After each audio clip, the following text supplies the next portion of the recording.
Elsewhere, Police Constable James Mukhwana has detailed how influencer and teacher Albert Ojwang was killed in the hands of police officers at the Central Police Station.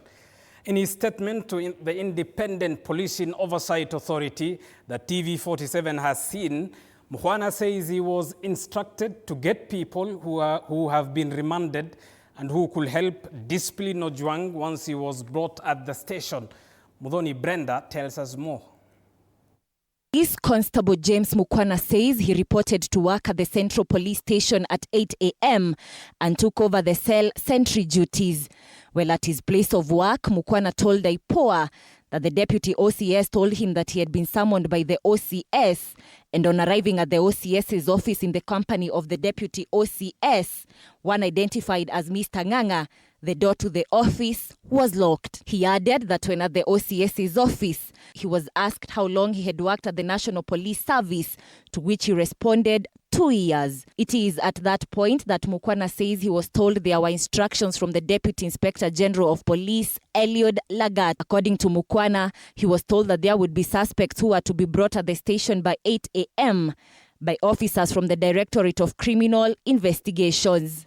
He was then instructed to head to the cells to inform some prisoners that there would be some job to do. And the job was to discipline a suspect who was to be brought in the cells. In this case, Albert Ojwang. He was then handed 2,000 shillings and told to go talk to the prisoners. In his report, Mukhwana says at around 21:00 hours, a Subaru vehicle arrived and stopped at the entrance to the station, and he suspected they could be officers from the DCI.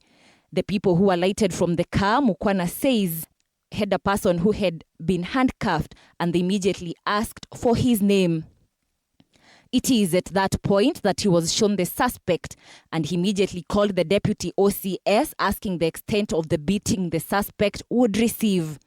The suspect was then taken to one of the cells, and from that point, he could hear screams. Mukhwana says he rushed to stop the beating and found the suspect oozing blood from the mouth. A few days later, he says he decided to report the incident to IPOA and was arrested. Mukhwana has already petitioned the High Court to halt his prosecution in connection with the murder of teacher and blogger Albert Ojwang. Through his lawyer Danstan Omari, he has argued that his arrest by the IPOA was premature and procedurally flawed.